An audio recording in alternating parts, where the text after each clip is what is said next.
안녕하세요. 날씨가 많이 따뜻해졌네요. 여러분들 무탈이 건강하게 잘 지내고 계신가요? 제 소개를 드릴게요. 저는 피부관리샵 원장으로 일하고 있는 이제 44살이 된 여자입니다. 여기에 올라오는 사연들을 듣다 보면 제가 경험했던 일들이 떠올라서 동질감을 많이 느끼고는 했어요. 감히 말씀드리건대 여러분들도 제 사연을 들으시면서 공감하시는 분들이 계실 거예요. 결혼은 일륜지대사라고 하잖아요. 정말로 신중에 신중을 기해서 결혼할 사람의 됨됨이와 가정 형편에 대해 잘 알고 해야 하는 일이라는 걸 저는 뒤늦게 깨달았습니다. 저는 파도에 휩쓸리는 듯이 남들 하니까 해야 한다고 생각해서 결혼을 하고 크게 낙담한 경험을 가지고 있어요. 지금은 그때 상처는 거의 다 잊기는 했어요. 제 하나뿐인 딸을 결혼했던 덕분에 키울 수 있게 되어서 감사하게 여기면서 살고 있습니다. 이곳에서 사연을 듣기만 하다가 제가 지금처럼 이렇게 겸허히 받아들이기까지 순탄하지만은 않았던 제 이야기를 여러분에게 털어놓고 싶어졌습니다. 그럼 제 이야기 시작해 볼게요. 우선 저는 어릴 때 경기도 중에서도 농사를 짓는 동네에서 살았어요. 저희 부모님은 작은 과수원을 하고 계셨습니다. 과수원에서 수확한 과일을 시장에 나가서 팔거나 소매업체에 파는 일을 하셨어요. 저는 향긋한 과일 향기를 정말 좋아합니다. 그렇게 부유한 집안은 아니었지만 언니와 저는 부모님의 사랑을 듬뿍 받으며 건강하게 자랐어요. 저희 부모님은 저희에게 공부를 강요하지 않으셨어요. 언니는 공부를 잘하는 편이라서 대학에 입학을 하고 졸업 후에는 7급 공무원이 되었습니다. 저는 언니와 다르게 공부 쪽에는 관심이 없었어요. 그래서 피부관리사 자격증 시험을 치르고 바로 서울 강남 쪽에서 일을 하기 시작했습니다. 일을 하면서 남는 시간을 쪼개어서 뷰티 아카데미도 이수를 했습니다. 20살이 되면서부터는 경기도에서 출퇴근을 했어요. 자취를 할 수도 있었지만 부모님의 걱정과 자취의 부담으로 인해서 집에서 다녔거든요. 그 당시에는 학창시절의 친구를 만날 시간도 없을 만큼 힘들게 지냈습니다. 친구들도 대학을 가거나 뿔뿔이 흩어져서 자주 만날 수가 없었어요. 저는 강남에서 꽤 유명한 피부관리샵에서 일을 했기 때문에 그곳에 오는 손님들은 거의 다 부유층이었어요. 본인 자식들 유학 보낸 일과 사업 이야기를 저에게 들려줄 때면 다른 세상 사람들을 보는 기분이었습니다. 그런 이야기들을 듣다 보니 자연스럽게 저도 나중에는 부자가 되고 싶다는 꿈을 가지게 되었습니다.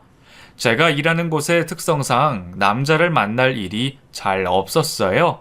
20대 초반에는 소개팅이나 미팅 제의가 많이 들어왔지만 저는 그런 부자연스러운 만남을 좋아하지 않았습니다. 사실 연애에 관심도 없었고요. 그래서 20대 중반까지 내내 솔로로 지내며 일만 했네요. 그러다가 고향 친구 한 명이 결혼을 한다는 소식을 듣게 되었어요. 결혼식 전에 만나자고 연락이 와서 오랜만에 친구들을 만나러 갔습니다. 그리고 그곳에서 전 남편을 만나게 되었어요.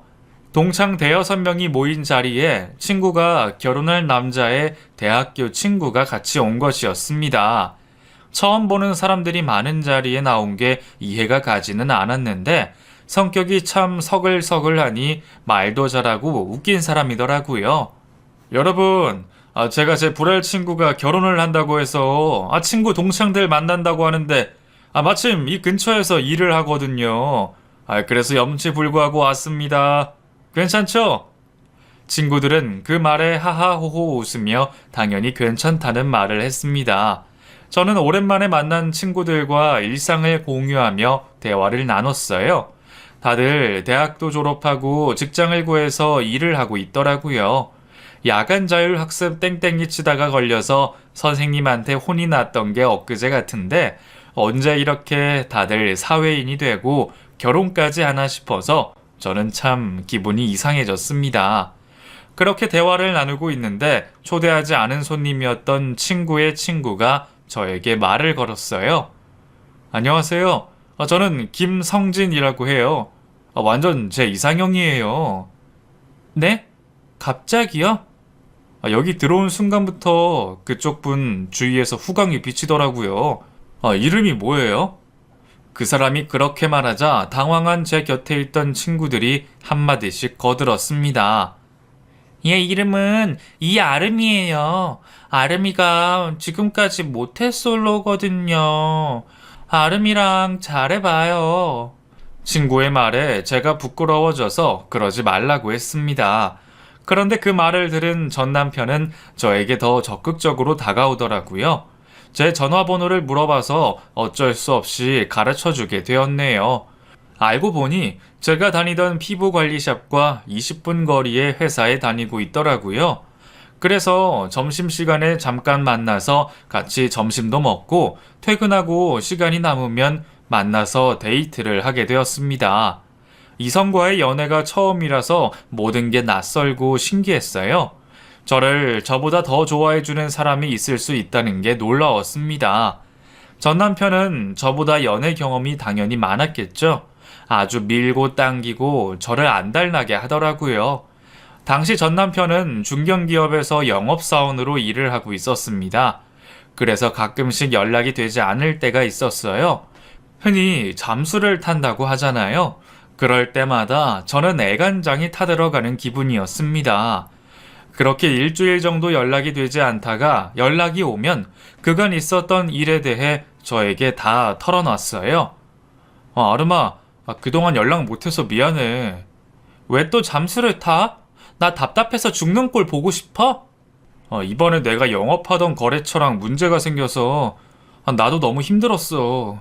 너 보고 싶은 거 꾹 참고 일 해결하느라. 지금은 괜찮아진 거야? 응, 어떻게 해결했어. 아름이 너 보고 싶다. 오늘 저녁에 너희 피부관리샵 앞으로 갈게. 그래, 이따가 봐. 잠수를 타고 나서 만나면 얼굴이 수척해져서 많이 안 돼 보였습니다. 그때는 콩깍지가 껴서 그 인간의 실체를 제대로 모른 탓도 있었겠죠. 아무튼 결혼 전 연애하던 당시에는 그저 전 남편을 위로해야겠다는 마음뿐이었어요. 영업사원 일이 만만치 않은가 보다 하는 생각에 많이 위로를 해주었던 기억이 나네요. 그렇게 저희는 2년을 연애하고 전 남편의 청혼으로 제 나이 27에 결혼을 준비하게 되었습니다. 저희 언니는 같은 공무원과 결혼을 이미 한 상태였어요. 저희 부모님도 저만 시집 보내면 두 분이 마음 편히 살겠다며 좋아하셨습니다. 아름이 너도 시집 보내고 나면 우리 둘이 노후 편하게 살 수 있겠네. 아빠는? 시집 가면 뭐 내가 엄마 아빠 못 보고 사는 것도 아닌데. 출가 외인이라는 말이 있어. 결혼해서 잘 살아야지. 요즘 그런 게 어딨어요. 나 결혼해도 엄마 아빠 자주 만나러 올 거야. 그렇게 되나 한번 보자. 하하하하. 저희 부모님의 말씀에 저는 괜히 서운한 생각이 들었어요. 하지만 정말로 결혼을 하고 나니 부모님의 말씀이 딱 맞더라고요. 아무튼 저는 전 남편에게 청혼을 받은 후에 전 남편의 홀어머니에게 인사를 드리러 갔습니다. 그때부터 결혼 생활이 만만치 않겠구나 하는 생각이 들었네요. 찾아간 곳은 전 남편과 둘이 지내던 20평대의 빌라였어요. 음식을 잔뜩 차려놓고 저를 기다리고 계시더라고요. 안녕하세요. 처음 뵙겠습니다. 저 성진 씨 여자친구 이아름이라고 해요. 잘 부탁드립니다. 그래요. 우선 시장할 테니까 앉아서 밥부터 먹어요. 그런데 막상 식사를 하려고 하자 말을 걸어대는 통에 밥을 한 술도 제대로 뜨지 못했습니다. 제 신상 정보를 경찰처럼 낱낱이 조사하시더라고요. 그리고 제 직업에 관해 듣고는 완전히 표정이 달라져서 말했습니다. 피부관리사를 한다고? 그것도 일이야? 어머, 그거에서 벌어먹고 살아?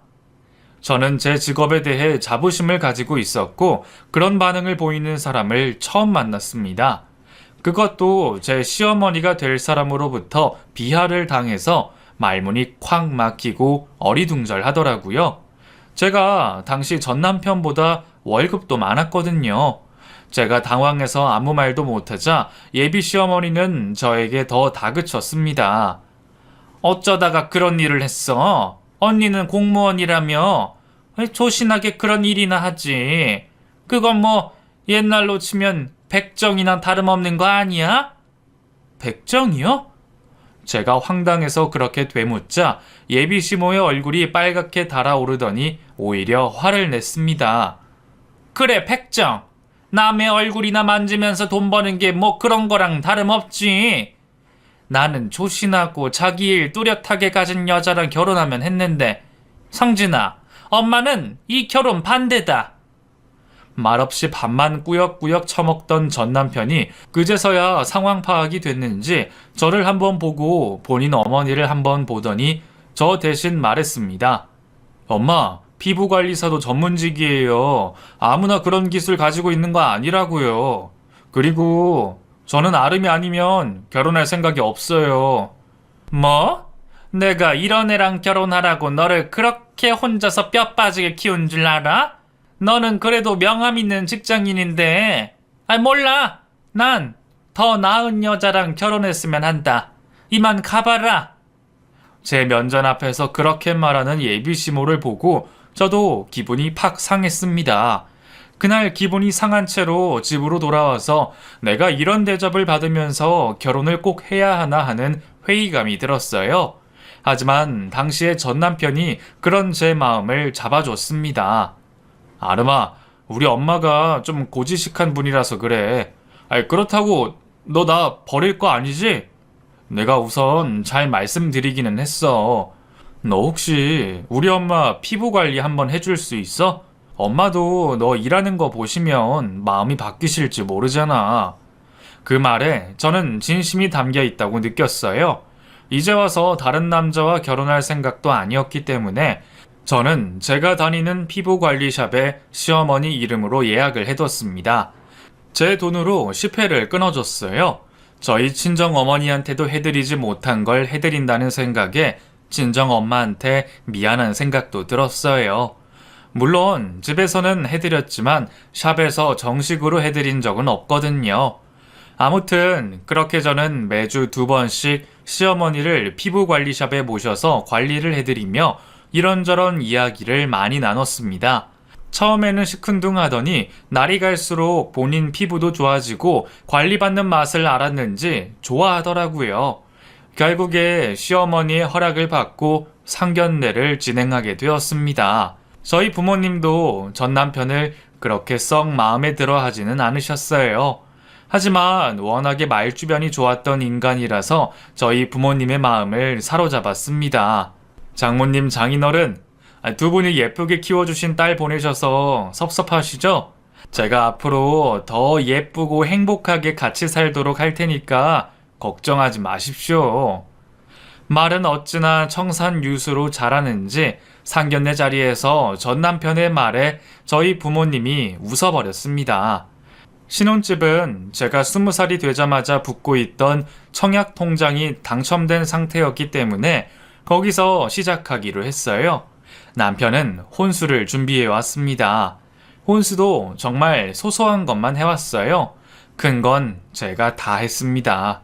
지금 생각해보면 그렇게 믿지는 결혼을 왜 진행한 건지 저도 이해할 수가 없네요.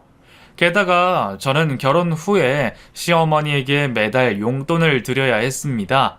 남편이 결혼하고 신혼여행을 갔을 때 진지하게 그 이야기를 하더라고요. 미리 이야기하지 않고 결혼을 하고 나서야 했다는 게 참 음흉한 놈이었죠. 아름아, 사실 우리 집에 빚이 좀 있어. 아버지가 나 대학 때 빚지고 돌아가셔서 아직 남아있거든. 어머니는 몸이 좀 안 좋으셔서 일도 못 하시고. 그래서 내가 매달 100만 원씩 용돈을 드렸거든. 결혼 후에도 그거 끊을 수는 없을 것 같아. 뭐? 100만 원이나? 대체 빚이 얼마길래? 아니, 언제 다 상환할 수 있는 건데 왜 이제야 말해?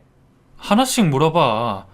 나는 너랑 꼭 결혼하고 싶었고 그런 이유로 널 포기할 수 없었어. 빚은 앞으로 한 5년은 더 갚아야 할 거야. 그래서 내 월급에서 100만 원씩 어머니 용돈 드리면 남은 돈은 적금 붓고 생활비는 당분간 아름이 네 월급으로 해야 할 것 같아. 당신 월급 200 조금 넘는데 거의 반을 어머니 드리면 적금은 얼마나 부으려고? 남은 돈 다 적금 부어야지. 우리 아이도 낳아야 하니까. 저는 진지하게 고민을 했고, 어차피 결혼도 했고, 그 사람이 미래 계획을 이야기하는 것에 대해 긍정적으로 생각했어요. 그래서 그러자고 말해버렸습니다. 결혼을 한 이후에 남편은 더 일 때문에 바쁘게 지냈어요. 야근도 많고 영업하는 일이라서 그런지 술을 마시고 들어오는 날도 많았습니다. 그 와중에도 저는 임신을 하게 되었네요. 임신을 하고 초반에는 입덧 때문에 잘 먹지 못해서 오히려 살이 빠질 정도였어요. 저희 친정엄마가 해주시는 음식을 먹을 수가 없었습니다. 그래도 임신 중반이 넘어가고 나서는 입덧이 덜해져서 음식을 잘 먹을 수 있었어요.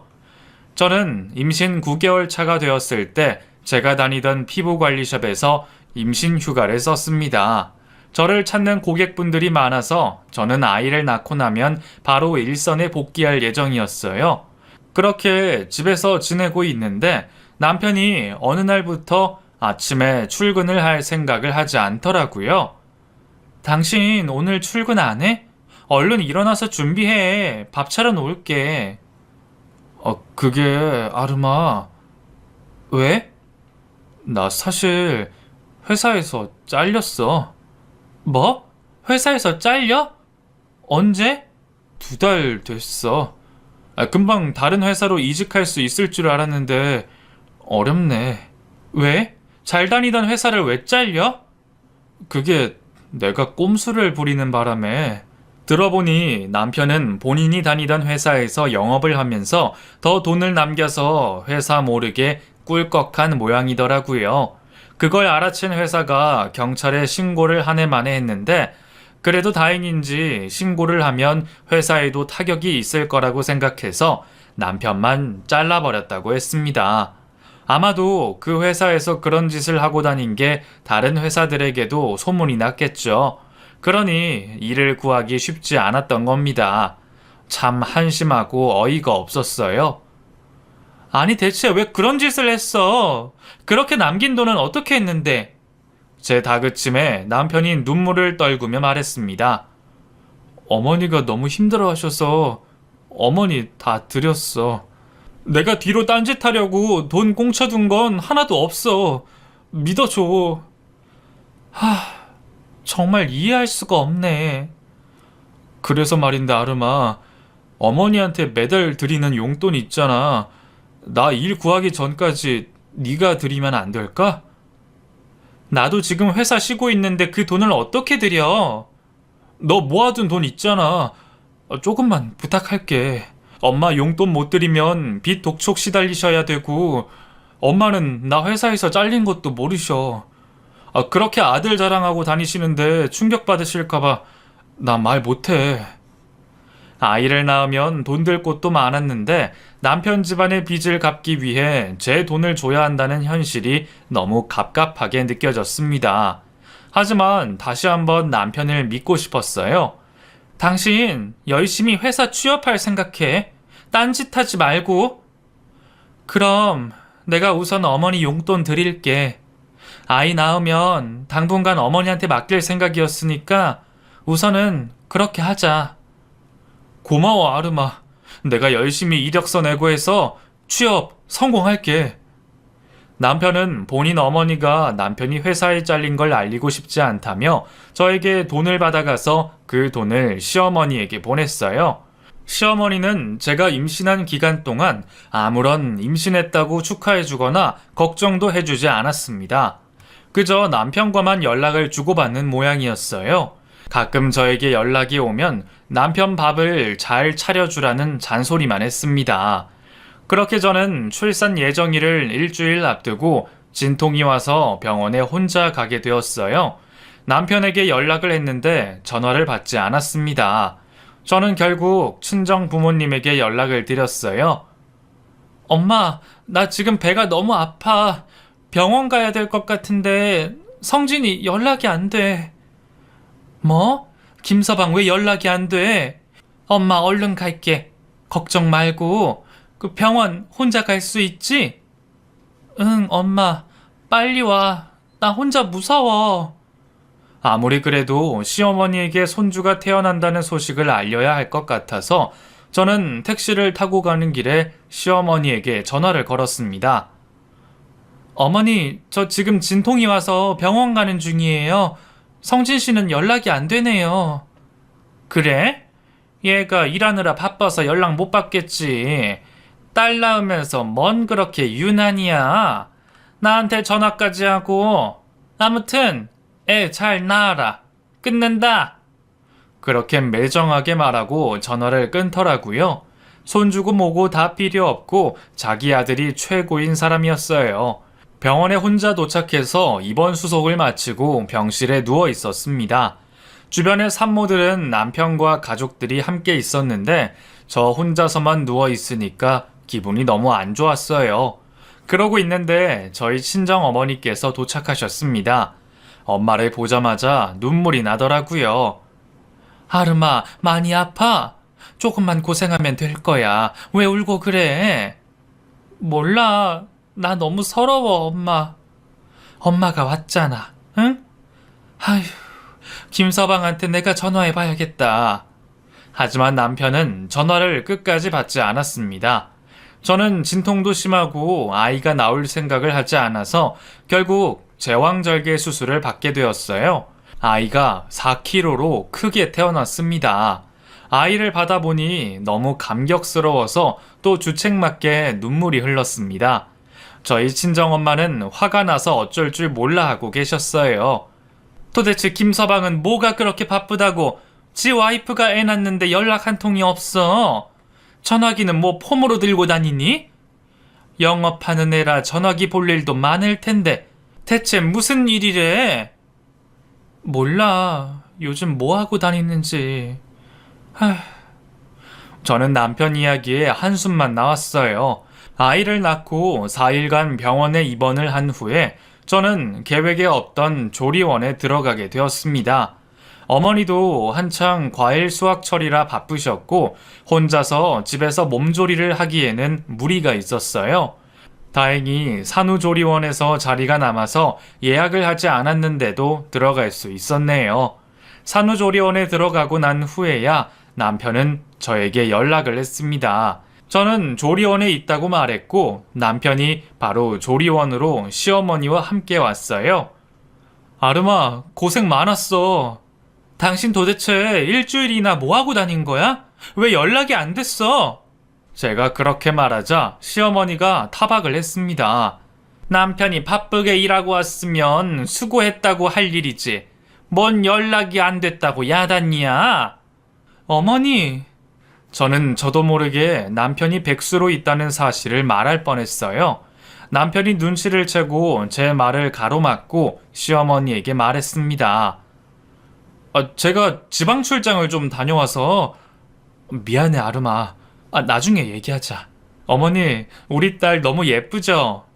애가 지 엄마만 닮았네. 딸을 뭐에다가 써? 난 봤으니까 이만 가볼란다. 하여튼 유난스럽기는. 여기 조리원에 있는 거 돈 많이 드는 거 아니니? 우리 아들 돈으로 호강하네. 시어머니가 그렇게 말했습니다. 속에서 뜨거운 것이 울컥 올라오는데 삼키느라 애먹었네요. 그리고 저는 시어머니에게 말했어요. 어머니, 당분간 저희 애 좀 봐주실 수 있을까요? 제가 조리원 나가면 바로 다시 일하러 나가야 해서요. 뭐? 나더러 애를 보라고? 애 보는 게 얼마나 힘든 줄 몰라서 그래? 아직 갓난아이고 마땅히 맡길 곳이 없어서 그래요. 한 달만이라도 좀 봐주시면 좋겠어요. 그런 건 친정엄마가 하는 거 아니냐? 아휴, 그 꼴난 과수원 한다고 바쁜 모양이네. 제 말을 싸그리 무시하고 못된 말만 내뱉던 시어머니는 남편이 부탁을 드리자 바로 그러마 하고 대답을 하더라고요. 우리 아들 부탁이니까 어쩔 수 없지. 내가 힘들긴 해도 한 달은 봐줄게. 대신 너도 나한테 돈 보내라. 네? 100만 원씩 드리잖아요, 어머니. 그건 우리 아들이 주는 돈이고 애 봐주니까 그 값을 치러야 할 거 아니야. 100만 원 더 줘. 아들이 드린다고 알고 있는 돈도 제가 드리고 있던 것인데 거기에 100만 원을 더 달라고 하면 저는 200만 원을 시어머니에게 드려야 하는 것이었습니다. 그래도 우선은 아이를 시어머니가 봐줘야 했기 때문에 알겠다고 말했어요. 시어머니가 가고 난 후에 남편은 저와 제 딸을 보지도 않고 핸드폰만 들여다보고 어디에 연락을 하는지 문자를 치느라 바쁘더라고요. 당신 솔직하게 말해봐. 일주일 동안 뭐 하다가 온 거야? 뭘 하긴 일구하러 지방까지 다니러 갔다가 왔어. 진짜야? 핸드폰만 들여다보고 있는데 나한테 연락할 시간도 없었어? 알잖아. 나 멀티가 안 돼. 미안해. 나도 일구하느라 힘들어. 그래서 구하긴 했어? 아니, 아직. 나도 노력하고 있어. 너무 닥달하지 마. 태어난 아이와 남편을 번갈아 보면서 저는 한숨만 나왔습니다. 남편은 조리원에 3일을 머물다가 또 일을 구하겠다며 가버렸어요. 3일 동안 내내 핸드폰만 붙잡고 있었습니다. 뭔가 남편이 달라진 것 같고 기분이 쎄하더라고요. 아무튼 저는 아이를 낳은 병원비부터 조리원에서 머물고 나오면서 모든 비용을 제가 가진 돈으로 지불했습니다. 조리원에서 나온 후에 그 다음 날 저는 바로 출근을 하게 되어 있었어요. 그래서 저희 집과 멀지 않은 곳에 살던 시어머니에게 연락을 해서 와달라고 했습니다. 시어머니는 저희 집에 오자마자 돈 타령을 했어요. 선불로 돈 먼저 보내라. 네? 너 귀가 먹었니? 왜 사람 2번 말하게 해? 일부러 그래? 그럼 100만 원 보내드리면 되죠? 그래, 우리 아들이 이번에는 용돈이 좀 늦네. 뭐 아는 거 있어? 대개 아들 백수라는 말이 턱끝까지 차올랐지만 저는 겨우 그 말을 삼키고 아는 거 없다고 말했습니다. 그리고 아이 분유 타는 법과 하루에 몇 번 분유를 먹여야 하는지 등을 설명해 줬어요. 얘는 진짜 내가 뭔 식모라도 되는 줄 아나? 나도 애 키워봐서 다 알아. 어디서 시어머니를 가르치려고 들어? 그게 아니라 너무 오래되셨으니까 혹시나 했어요. 그리고 저는 다음날 출근을 했습니다. 오랜만에 만난 고객분들이 저에게 출산을 축하한다고 말해주셨어요. 가족에게도 듣지 못한 말을 들으니 기분이 묘하더라고요. 어떤 분은 아기 용품을 선물로 주시기까지 했습니다. 정말 감사했어요. 그렇게 일을 마치고 집으로 돌아갔는데 시어머니가 잔뜩 화가 나 있더라고요. 너 왜 이렇게 늦게 와? 오랜만에 출근해서 할 일이 좀 많았어요. 예지는 잘 있었죠? 얘가 누굴 닮았는지 어쩜 이렇게 손이 많이 가냐? 울기는 또 얼마나 우는지. 아이고, 내가 다 늙어서 이 고생을 해야 돼? 시어머니는 본인 손녀 돈 받고 봐주시면서 갖은 생색을 다 내고 있었습니다. 그리고는 저에게 밥을 차려달라고 했어요. 나 저녁도 못 먹었어. 밥이나 좀 빨리 차려봐. 왜 아직까지 식사를 안 하셨어요? 밥통에 밥 있고 반찬도 어제 사놨는데. 애 보느라 그랬지. 빨리 차려. 저는 피곤한 몸을 이끌고 시어머니 밥상까지 차려줬습니다. 시어머니는 밥을 다 먹은 후에 집으로 돌아가겠다고 했어요. 나 이제 집에 간다. 내일 아침에 올게. 가신다고요? 밤에도 애 봐주셔야죠. 저 내일 출근해야 하는데 애 밤에도 깨서 분유 먹여야 하는 거 아시잖아요. 그건 네 사정이지.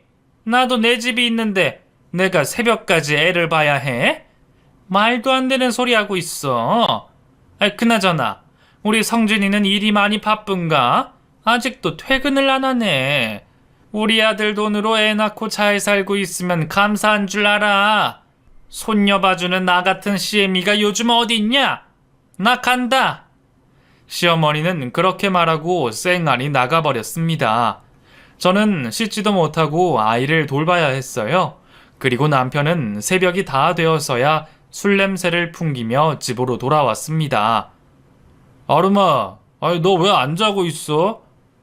애 보느라 못 자. 왜 이렇게 늦었어? 알잖아. 나 피곤해서 먼저 잘게. 남편은 애도 한번 들여다보지 않고 핸드폰만 만지작거리다가 바로 침대에 누워서 잠이 들었습니다. 저는 대체 핸드폰으로 뭘 하는지 너무 궁금했어요. 그래서 남편의 핸드폰을 열어봤습니다. 무슨 깡인지 비번도 걸어두지 않았더라고요. 남편의 핸드폰에는 수많은 여자들로부터 메시지가 와 있었어요. 이 여자들이 대체 누군가 싶어서 핸드폰을 살폈더니 데이팅 어플이라고 하죠. 주로 미혼 남녀들이 데이트할 사람을 물색해서 마음에 들면 서로 연락을 주고받다가 만나기도 하는 그런 핸드폰 어플이요. 그게 여러 개 깔려 있더라고요. 정말 충격적이었습니다. 일을 구하러 다니는 게 아니라 여자를 구하러 다녔던 모양이었어요. 핸드폰을 쥔 손이 벌벌 떨렸습니다. 하지만 저는 남편이 제가 임신한 기간 동안 일도 하지 않고 수많은 여자와 바람을 피운 증거들을 다 수집해서 제 메일로 보내두었어요. 당시에 남편에 대한 원망보다는 이런 인간과 결혼을 한 제 자신에 대한 자책감이 더 컸습니다. 하지만 아이를 보면서 저는 그 마음을 꾹 눌러 참았어요. 저는 이혼 소송을 해야겠다는 마음을 먹었습니다. 이런 아버지 밑에서 제 딸을 키울 수는 없다는 확신이 들었거든요. 저도 더 이상 당하고 살 수만은 없었습니다. 다음날 저는 일을 하러 가서 점심시간 동안 미리 연락해둔 이혼 전문 변호사 사무실로 찾아가서 제가 수집한 증거들을 주고 이혼 소송을 하겠다고 말했어요. 그렇게 변호사를 선임한 후에 저는 저녁까지 일을 마치고 집으로 돌아갔습니다. 집에 도착하자 시어머니가 또 도끼 눈을 뜨며 저를 보고 있었어요. 너는 지금 시간이 몇 시냐? 7시네요. 제 시간에 퇴근한 건데 왜 그러세요? 6시에 퇴근하면 6시 반이면 집에 도착해야지. 그렇게 칼퇴근하기는 어려워요. 예지는 잘 있었죠? 고생한 시애미 걱정은 안 하고 지 딸부터 챙기는 것 좀 봐라. 아이고. 제가 입을 열면 무슨 소리를 하게 될지 몰라서 저는 꾹 참고 아이만 봤습니다. 그러고 있는데 남편이 또 어디서 어떤 여자를 만나다가 왔는지 집으로 돌아왔어요. 아들, 오늘도 고생했어. 힘들었지? 어머니 계셨네요. 아니에요. 뭐 하던 일인데요. 뻔뻔하게 거짓말을 하는 남편의 모습을 보고 헛웃음이 나오더라고요. 제가 웃고 있자 시어머니가 저에게 소리를 질렀습니다. 너는 네 남편이 고생해서 돈 벌어왔으면 수고했냐고 한마디라도 하지. 뭐가 웃기다고 웃고 있어? 너 미쳤어? 우리 아들 돈으로 산후조리원까지 가고 호강하면서 살면 감사한 줄 알아야지. 앞으로 우리 아들 돈 허투루 쓸 생각하지 마라. 그 말을 듣자마자 저는 그동안 참아왔던 모든 울분이 터져나왔습니다. 시어머니가 집으로 돌아가겠다며 현관에 앉아서 신발을 신고 있는데 제가 아이를 침대에 뉘어두고 쫓아가서 시어머니의 등짝을 내리치며 말했어요. 내 집에서 네 자식 데리고 같이 꺼져! 시어머니는 깜짝 놀라서 뒤를 돌아보더니 저를 때리려고 했습니다. 저는 그 손을 쳐냈어요. 그때부터 저도 정신줄 놓고 하고 싶었던 말을 다 해버렸습니다. 이게 지금 무슨 짓을 한 거야? 너 돌았어? 그래, 돌았다. 네 아들이 무슨 짓을 하고 다니는 줄 알아? 네 아들 지금 백수된 지 반년이 다 돼간다고. 지지난 달부터 준 용돈도 다 내 돈으로 준 거야. 제가 그렇게 외치자 당황한 전 남편이 저에게 다가와서 저를 돌려세우고 정신 차리라고 말을 했습니다.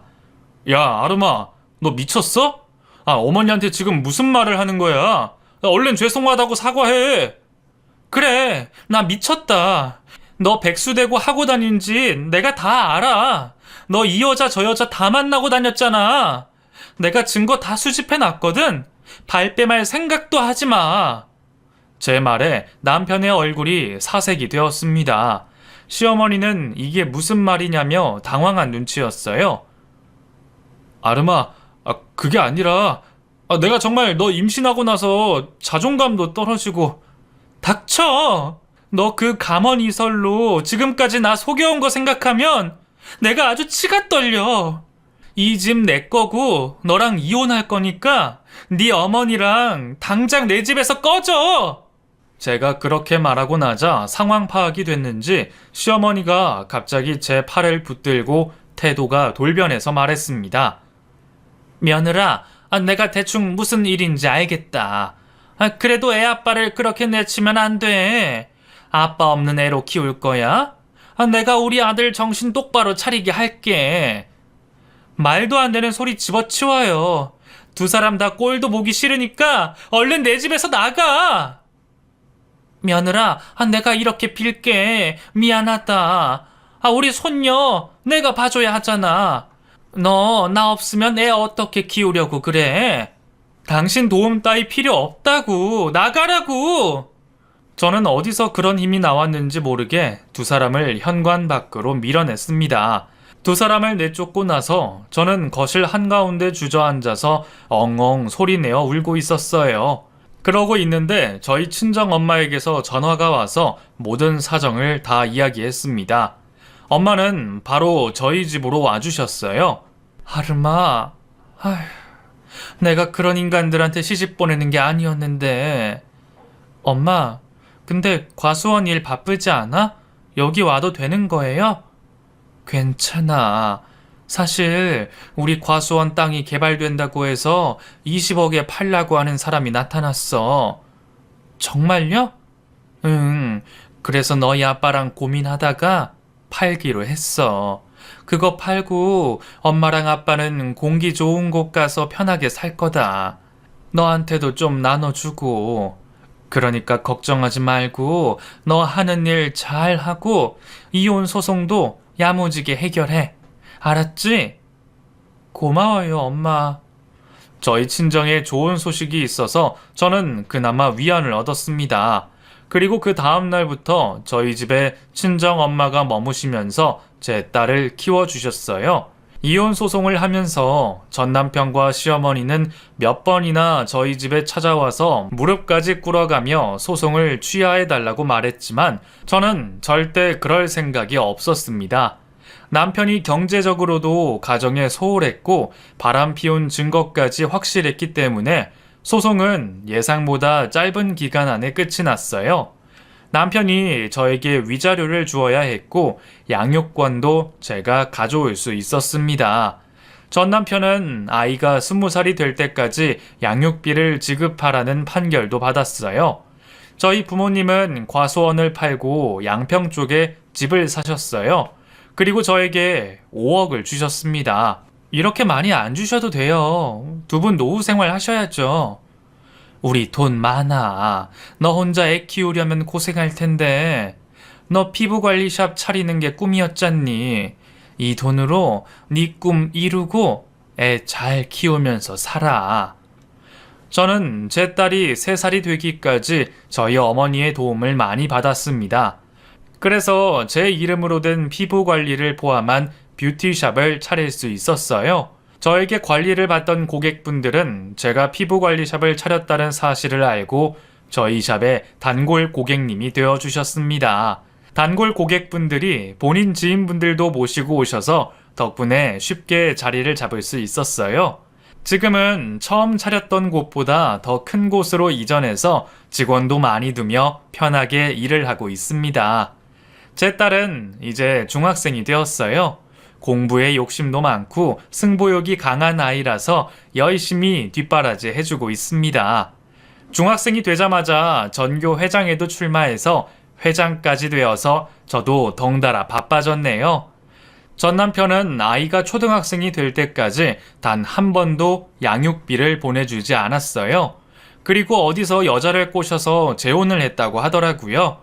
또 여자 등골 빼먹으면서 사는 꼴이 얄미워서 저는 양육비 미지급 소송을 걸어버렸습니다.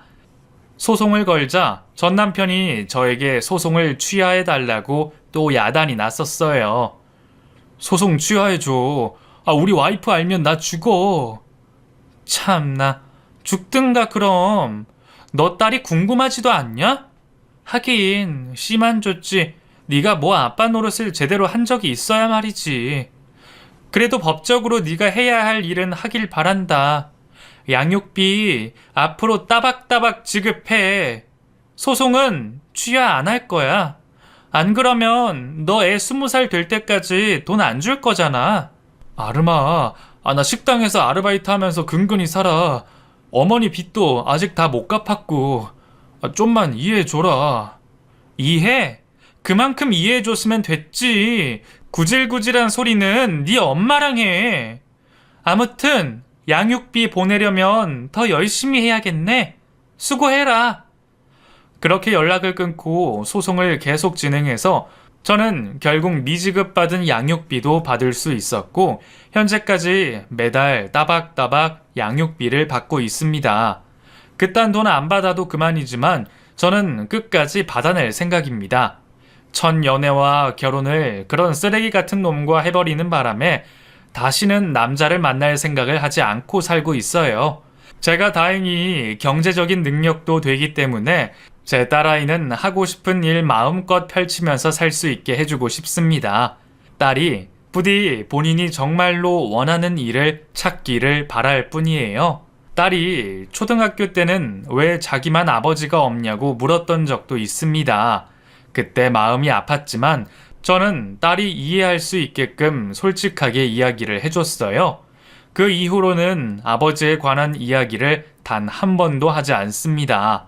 자기도 그런 아버지는 필요 없고 저만 있으면 된다고 말해주고는 해요. 저희 부모님은 양평에서 편한 노후 생활을 보내고 계세요. 가끔씩 친정집에서 저희 친언니 가족과 만나기도 합니다. 저희 친언니는 아들, 딸 둘을 낳았어요. 제 딸이 혼자지만 친척들과 자주 어울려 놀면서 정말 친언니와 친오빠를 둔 것처럼 행복해 합니다. 오랜만에 가슴속에 묻어두고 살았던 옛 기억을 꺼내놓으니까 감회가 새롭네요. 그때는 어떻게 그렇게 갑갑하게 당하고 살았나 모르겠어요. 그때 생각을 하니까 지금 제 삶이 너무 풍족하고 만족스럽습니다. 그리고 감사하기도 하고요. 앞으로도 저희 가족 건강하고 지금처럼 행복하게 잘 지냈으면 좋겠어요. 여러분의 가정도 항상 평안하시기를 바라겠습니다. 답답하셨을 텐데 끝까지 사연 들어주시느라 고생하셨어요. 정말 감사합니다.